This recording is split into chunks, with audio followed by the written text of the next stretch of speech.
अगर रियल मस्ती चाहते हो तो व्यासपीठ से भागवत की सौगंध लेके कहता हूं, अपने बच्चों और स्वयं को धर्म और शास्त्र की ओर उन्मुख करो। धन की कमी नहीं होगी।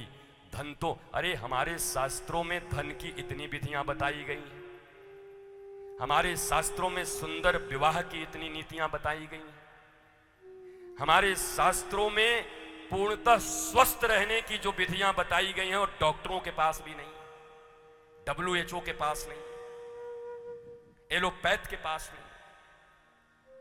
Prevention is better than cure.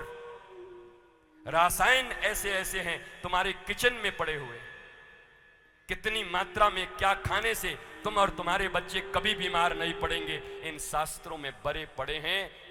जिंदगी में जितना कमाते नहीं उतना डॉक्टरों को दे करके लुटाते हो भिखारियों की तरह, नंबर पे नंबर लगाए रहते हो और रोग पे रोग बढ़ते रहते।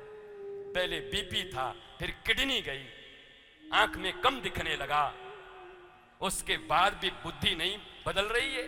क्यों? क्योंकि धर्म मुफ्त में मिलता है, कथा मुफ्त में मिलती है। फ्री में कोई आया है कथा करने के लिए। अपने जीवन को जिसने अपने गुरु चरणों में ज्ञान और विज्ञान में निष्णात होने में लगा दिया, वो कोई महापुरुष तुम्हारे द्वार पर गंगा की तरह आकर के तुम्हें स्नान कराना चाहता है, तुम्हें पान कराना चाहता है, मज्जन कराना चाहता है, तब तुम्हारे पास समय नहीं है, क्योंकि मुफ्त में मिल रहा है। महलों से मेरा परिचय हो, पैसों से मेरा परिचय हो, रिश्तेदारों से मेरा परिचय हो, 2 कौड़ी के सर्टिफिकेट से मेरा परिचय हो, घरों से मेरा परिचय हो, चमड़ों से मेरा परिचय हो, कपड़ों से मेरा परिचय हो।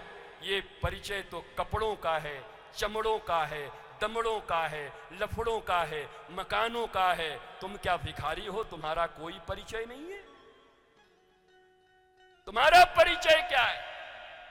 The beginning of real spiritualism is who am I and why I am here and what I am doing. Nothing else. वास्तविक स्पिरिचुअलिज्म, आध्यात्म की परिभाषा एक ही है, धर्म की परिभाषा। मेरी मां नागपुर वाली, श्यामनगर वाली, माफ करना, अभी 4 दिन बचे हैं, कल भगवान का जन्म भी है, अवतार भी है। मैं बचे हुए दिन में कोशिश तो कर रहा हूं कि वही सुनाऊं जो आपके दिल को लगे, आपके दिल में बैठ जाए, पर क्या करूं, बोलने की ऐसी आदत है कि बोलते बोलते याद ही नहीं रहता कि श्याम नगर में बैठा हूं कि लंदन में बैठा हूं, पता ही नहीं चलता। तो भूल जाता हूं कि फिर मुझे एक बात ऐसा लगता है कि जब कालिदास जो इतने गलत संस्कृत बोलते थे, उनको भाषा भी नहीं आती थी, और काली माँ की ऐसी कृपा हो गई कि उन्होंने पल भर में संस्कृत के विद्वान बनकर के बड़े बड़े किताबों का और धर्म ग्रंथों का रचना कर दिया। हमारे आपके ही महाराष्ट्र में भगवान ज्ञानदेव ने एक भैंसा को छू दिया और भैंसे ने वेद की स्तुति प्रारंभ कर दी, वेद की ऋचा प्रारंभ कर दी। तो मुझे भी ऐसा लगता है नागपुर के श्याम नगर में बैठी हमारी सारी माताएं राधा रानी की सहेलियां हैं, उनको भी सब समझ में आता है, भगवान की हर बातें उनको समझ में आती। ऐसी कौन सी बात है जो जननी को समझ में ना आए? जननी सब समझती है। भले ही बैठ करके इतना बकबक कर रहा हूं, पर आया तो आपके ही गर्भ से हूं, मैया के गर्भ से ही तो आया हूं ना, माई के कोख से तो ही आया हूं ना, तुम्हारी गोद में ही तो खेल कर बड़ा हुआ हूं ना। हमारी माँ भी तो कान पकड़ के चपत लगाती होगी, हमें भी तो दूध पिलाती होगी, हमें भी तो रात भर सुलाती होगी।